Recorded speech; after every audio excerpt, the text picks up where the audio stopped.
Alright everybody, we're back with more SMT Nocturne, and finally, we're continuing the main game. For me, it's been a little bit. For you, it may not have been. Depends on how much editing and how much stuff we gotta show off. It might just be a video, to be honest. So, here goes nothing. Here's our current party. Oh, and what a dream team of over-leveled things it is. First off, we have me. The only difference with me now is Endure. Endure is a wonderful ability that we shall look here. What's this? Prevents death, one time only in battle. Brings you 1 HP. This will make me less angry in battles. And aside from that, everything else is the same. Next up we have... You've seen her in the last episode. My wife's back. And boy, howdy. I am so glad I listened to motherfuckers who told me to keep her DNA, because she's back. She has higher stats than pretty much anyone across the board. With Mazio Dime, Megidola Ohm, Mediaraha, and Samara Carmen Endure. So she will survive with 1 HP as well. We also have Dante.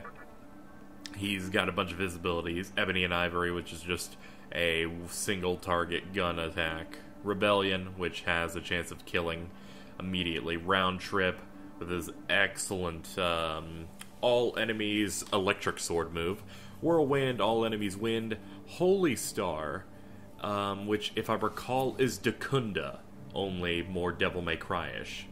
Provoke, which finally have a way to lower defense drastically with him. And Never Yield and Intimidate. Never Yield, I believe, is Endure. And Intimidate is for negotiations. What makes Dante broken is he's Null Expel, Null Death, and Null Ailments. Good. Resist Physical and Magic is fucking fantastic. So, he's in here because he tanks. And lastly, a fusion that I made, Odin. Odin looks cool. I always loved Odin. I like the Odin, Thor, and Loki fusions. Though I prefer what Loki looks like in future games instead of the muscly dude, Adonis-looking dude he looks like in this game. But he's got Bufadon, Agadine, Dakunda, Prayer, so he's our healer, along with Wooing, Boltstorm, Mamudun. His last 2 skills are going to be Maragadine and Bufadine. He also learns Deathbound, as you can see there, and one other move that I'm not aware of. But yeah, I was going through the stuff, you know, checking what I could get. But we are finally going to be going through this dungeon. Also, I picked up Sakahagi because I could. Because we have a lot of stuff to talk about. I probably explained how the side quest went, but yeah, I did the Afterlife Bell quest. So I can actually fuse the Foul Sakahagi and the Kishin Futomimi. The, I guess, reborn as demons mannequins. The only mannequins that really mattered. Very disappointed the Sakahagi clocks in at level 45. I guess because he is the weaker one technically, but it is kind of sad to see that he really isn't that special.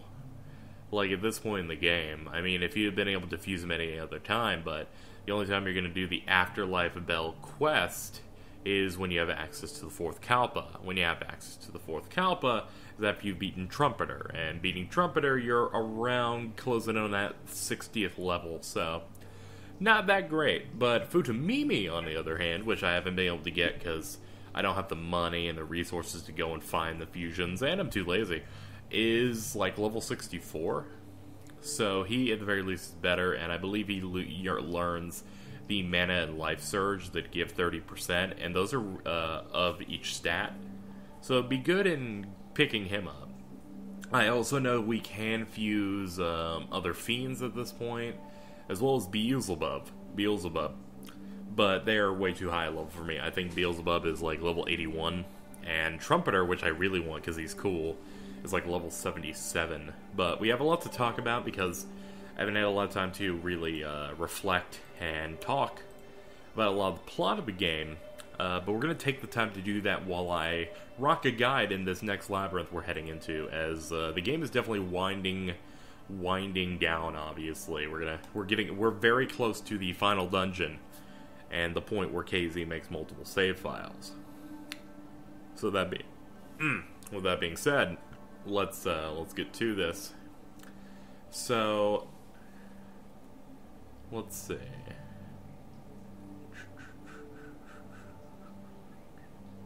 Through the Holy of Hospital, let's see, maybe, trying to see if it'll say terminal anywhere here. There we go. Trying to control F that. Door north of the terminal, it seems, is where we have to go next. Wait, no, that isn't. No, fuck it. Let's just go wherever we want. How about that? Ah, that was a very bad idea. Ah, fuck it. I kind of want to commentate and talk about stuff instead of being a slave to a walkthrough. I'll do it just this once. So, a lot of stuff happened. One thing that I was very much questioning around the time they introduced the Four Horsemen themes was a thing that was finally come to light, and it was that the Four Horsemen were not acting as if they were skeleton-based thieves who took the candelabra and were said, like, you know, you gonna do the thing, you know? It was slowly leading to the fact that they were not thieves, and they, you know, had some purpose aside from that. And it really shows, and, you know, it all, you know, the story we're getting from Lucifer didn't make sense. But now that, you know, it all comes out that this was all essentially a large endeavor to give birth to a new demon, like, essentially for us to be the dragoon, the dragon of him, which I think is like a trope for, like, your second in command, because I feel like that's what the game's leading to. Like, that's what I guess that path leads to. Another thing is the fact that this is the second edition of the Nocturne as a game. I mentioned it before, but this, I believe, is called the Maniacs version of the game, which was a re-release for the International. That's why you have stuff like Dante and the existence of areas like the Kalpas, you know. So, and with that, there were only the base endings before, which were, you know, going by the reasons, and I think something to do with how the neutral ending splits off, from what I can tell. And what I noticed is that there is another version of the neutral ending that I don't know if I'm getting that one or the freedom ending, which I looked up their names and to know what alignment they're on, but that's about it. Given that I have kind of fucked over every single other path, so I'm assuming, like, it goes down it. And one's called Freedom, which I believe I'm close to getting, and the other one is Demon. And apparently Demon is, like, not that good of an ending, given what GamePax people said. They're like, yeah, Demon ending's pretty much the worst ending in the game. It's not that great. But the ending that we're, you know, going for, or rather, the ending that you're going for if you go through the Kalpas, once you complete the fifth one, once you beat the boss, whatever it is, and you go through, and I guess you listen to one more peephole cutscene, that apparently locks you into what's called the True Demon ending. And what I learned, and I thought about each ending, and I'm like, okay, SMT games are supposed to be about there not being always being a right answer and everything. And, you know, all that good shit. But when you think about the plot being laid out for you at the end of these Kalpas, and you think of everything the game, like, leads up to, the True Demon ending is the pretty much what a canonical ending is. Because when you look at it, like, logically here, they make you go through a lot of stuff throughout. It's kind of hard to describe, because apparently whenever I try to describe this game and my thoughts on it, it's really hard, but the game puts the most front-loaded, like, exposition in the form of the Labyrinth of Amala. With them mentioning stuff, with the fact that they tell you pretty much everything to the mannequins, and how they came to be, the entire thing of how Hikawa enacts his plan, the reference of gods, Hijiri significance, There's just so much that is literally just thrown at you in this game. In those. And then you're introduced into this, and no bones about it, the true demon ending, is clearly obvious that if you go for the true demon ending, you're going to fight Lucifer as the, again, super duper end boss guy. Like, that's obvious. Of course, I've seen related videos on my videos that say Lucifer hard mode, so... But even then, you know, it's pretty obvious that that would be the result. I mean, Lucifer is a big character in this series, and if we weren't ever going to run into the guy, it wouldn't really make sense. I mean, you know, that, oh, they just decided to relegate Lucifer as just a talking old man / little boy thing. And I would be assuming. And them not having you fight him would be the most asinine and dumb thing. Nah, SMT wants you to take this guy down, or at least, you know, give you one last little test. So, you know you're gonna do that. So, I was thinking about it, and it's weird because normally in the original game, the game would, like, you know, your choices would meet essentially any ending could have been canon in your eyes. But in my eyes, none of them essentially become canon at this point, except for this one possibly, just because it feels like this is the one you do. This is the one that involves you defeating the hardest dungeon in the game overall. This one has the most exposition and plot. This one has an entire side plot with 10 optional bosses in it, and also has you fight Beelzebub and some other boss in the 5th Kalpa that I'm afraid to go into just yet. And then, you know, ultimately a fight with Lucifer, and it makes sense that that's like the true ending that you go for in the canon one. Granted, I don't really know what the canon ending is. I just know you fight Lucifer. And that it's the true demon ending. But true in it kind of makes sense, one, because I guess because Lucifer in a way is kind of similar to like he would kind of be similar to a neutral type of alignment, just because he, as a character, he seems to be overseeing everything.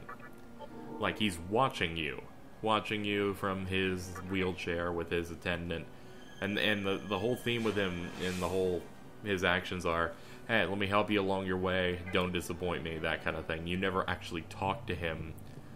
He interprets everything through an assistant, which is interesting because it allows him to feel and be more disconnected, because since he's not actually speaking to you himself, it's kind of, there's like this distance from it. And my theory for the end of this game is that after you beat the game, something will open up. You may have like maybe a 6th extra thing to go through in Amala, where it's like you beat the game, and then you go there, but something's gonna happen that will allow you an additional sequence, and in that one, Lucifer will speak to you. Pretty much lay his cards on the table, and I don't know if fighting was a choice. I'm just gonna assume, boom, you jump right into a fight with the 6th wing rebel king of hell, and then you get your big ending. But I'm gonna assume that his is like an extreme chaotic version of a neutral type of ending, because he seems like the neutral alignment. Because when you think about it, it's the true demon ending, and one of the neutral things that endings you can get between freedom is demon. But then there's true demon ending, which is interesting. But just going through the game, I think the story is really excellent. The fact that I can just talk at length about the various things in it. Again, if I had to like rank this game and give it like final thoughts as I go, ultimately we're not at the end of the game. We have to go to the diet building, and as far as I can tell, the walkthrough is getting closer and closer down on the little scrolly thing. My idea is I think there are 2 dungeons left. And one of them is the diet building, and the next one's endgame dungeon. Because I feel like, where do we go now? Hijiri is gone. I'm going to talk about him in a minute. But he is gone, so he cannot send us on any other fetch quests. So really, at this point, you have to go boom, boom, boom, boom to each important point. And we've set up Isamu and his god, Noah. We've set up Chiaki and her god, which is Baal Avatar. And Takao has her god, which I don't even know what she's going to be doing at this point in the game. That could have been the last time we see her. Who knows how this game's going to play out. But she has a Radia. And we're heading to the diet building for the express nature to see the birth of whatever god Hikawa is going to do. And I feel like once all those gods are there, we're just going to go to an endgame dungeon where everyone is going to try and make their world happen, and then we're just going to kill all of them. Which, I'm excited because I get to punch Isamu in the tooth, and Hikawa, but Chiaki, I'm like, oh god, like, you're kind of a bitch, I guess I'll hit you too, but, I liked her design though. Her god looked really cool. Then again, I didn't really get a good look at Noah because I kind of want to keep that interesting, I guess. But I'm very, very excited as the game is nearing a close. Because people say you're typically around the 80s when you beat the game, and I'm about to reach level 70, and I have 2 endgame summons or endgame demons in the form of Dante and Waifu. So we're doing pretty good. We're doing pretty good right now. Can I just get through here? Yeah, I can. Let me turn on a ball. But there is more stuff to talk about. Mainly with Hijiri. Hijiri is an interesting character because I was wondering what's been going on with him the entire time, because a lot of stuff changed. Almost immediately, as soon as he's like, "Yo, but I'm gonna win everything," and then I'm like, and then you heard my candid reaction to that, and then we move on to him getting captured, and then the absolutely pointless dungeon that makes you feel stupid, where you go in there to deal with the problem of Isamu, and ultimately you essentially gave him his god power for nothing, which, not a big fan of that dungeon, just because you literally, all you do is just nothing, you know? I felt useless after that dungeon. I felt like, well, this was a waste of time. Like, I fought 3 dungeons that I thought were some of the most boring things ever, and my reward is that I just made someone I'm gonna have to fight later stronger for the reason that I don't agree with in any way possible. But, you know, maybe that matches his, maybe that matches the motif. But that happens, and Hijiri, by the way, it took me a second to realize, where the fuck am I talking about? And I'm like, oh yeah, Hijiri was there. But, you get a cutscene where they talk about Hijiri and Amala, and I had played it in the previous episode, and they talked about how he made the unforgivable sin or some ridiculous nonsense, where he constantly must be reincarnated as himself to monitor everything that happens forever. And if good behavior would allow him to come back constantly, or would come back, you know, and have a good life, apparently every human in the SMT universe has the ability to do that, but he can't. He's not allowed that. Ever. This sounded like some bullshit, so I went ahead and looked it up, because I'm like, they're never gonna fucking mention this guy again. Like, that was the last, and it looks like they never do. But I did find some stuff on him, and it's basically in the form of fan theories, if I could pull them up here. But what is interesting is people like to speculate that Hijiri is essentially a character from the previous Shin Megami Tensei game, At least that's what I'm seeing here. I went and tried to check a few different threads about it, and a lot of people think that he is the main character of that, whose name is Aleph. And in that game, they would say in the end he commits the ultimate sin by defeating YHVH, which is supposed to be the essential god of SMT.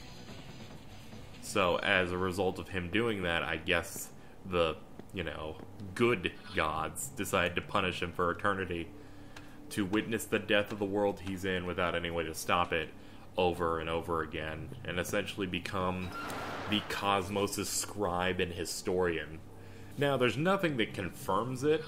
This is kind of like when people are trying to come up with dimensional theory, or, trying to link things in the Silent Hill universe, or trying to do some of the Zelda timeline stuff, and it's the kind of stuff that you're never going to get an answer to in any way possible, of whether or not that's why. And they're never going to say, obviously, what his sin was, but given that his appearance apparently looks somewhat similar to, I guess, an Aleph that would age in SMT2, it would make sense and would be a nice callback. But they also don't want to mention it because they want to keep these SMT games contained. They don't want a very large overarching plot, which, to be honest, I kind of understand. They don't want to make it too large of a hurdle for people to, just jump into the thing. So I can understand their reasoning with that. But needless to say, it is very, very interesting to Jesus Christ. It is very, very interesting to find that out, but also very, very depressing, because you get to the point where it's like, we're gonna punish this man's existence and just torture him for many, just infinitely. But he doesn't fucking remember if this is true. If this is true, it's like the allegedly thing. It's like, oh, he allegedly killed that guy. It's kind of like that, where I have to say that because there's nothing canon about this because there's no proof of it. But he doesn't remember if he killed this YHVH. He didn't know that. So because he's outlived that life, he's not going to have the memory of it. So ultimately, he's pretty much screwed. He's pretty much being tortured at some point for no reason. Because in the end, the reason is gone, right? Like, you think about it. God damn it! I'm a dum-dum. Let me go ahead and get you back, waifu. But like, there's no point in doing it anymore.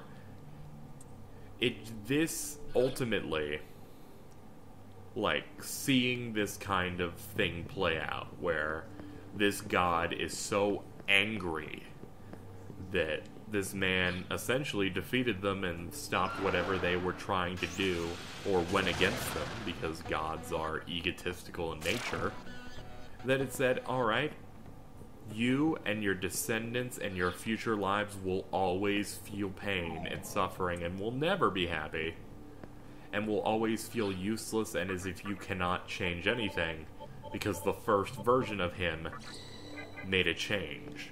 At least that's what I assume. This is going off me not having any knowledge and any intention to do SMT 2, because if I recall, Shin Megami Tensei 2 was released about 30 million years ago. It's like, I think they made a jump from Super Nintendo to PS2 or something, so yeah, not interested in jumping into that, the belly of that beast.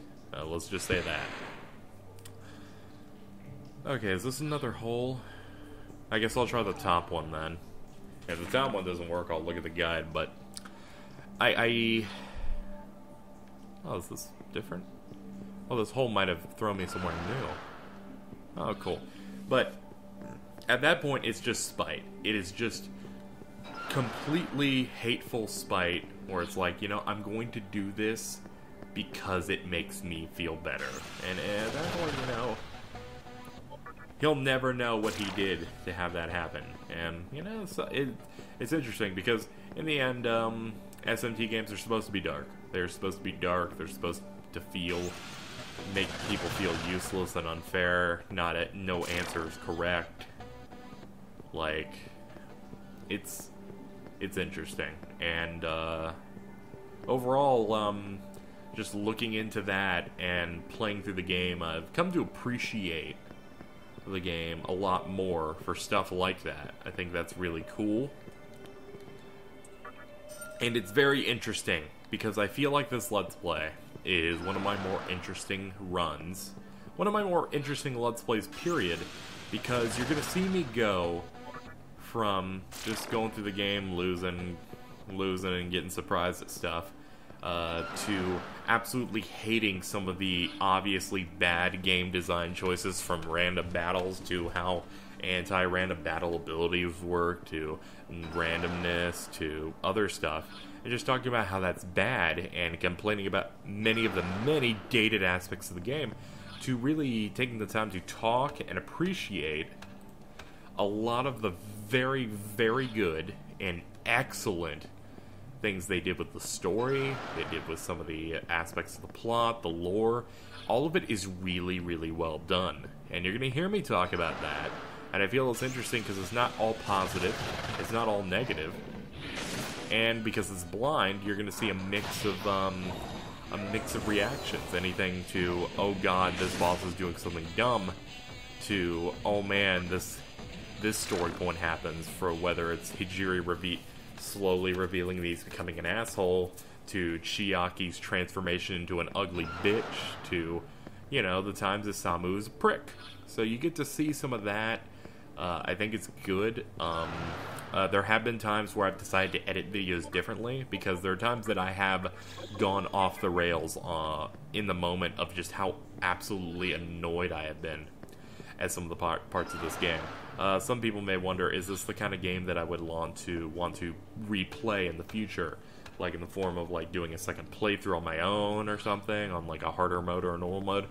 I will probably never do a playthrough on my own of this game ever again. And that isn't even trying to knock the game in general. That's just, this experience was good, and while I think the story is great, I'm going to experience pretty much all I'd want to experience. Because in the end, there are parts I don't like, and the idea of going through it again, I'm not really super keen on it, but it didn't turn me off to the series at all, and it is definitely the oldest I'm going with SMT. So I think the message here is, overall, I think the game is excellent, but I feel like the only way I'd ever play this again is if they decided, you know, if Atlas was able to get big enough to actually make a remake of the game, where they used the mentality they have for Persona, or if it makes people feel better, like SMT4, where the gameplay is good, skill inheriting is better, random battles are better, and dungeons designs could be overhauled and be a bit more convenient and a little bit better designed. And that's the only reason, because I don't feel like I'd go back to this again, but I felt like I needed to at least experience it once.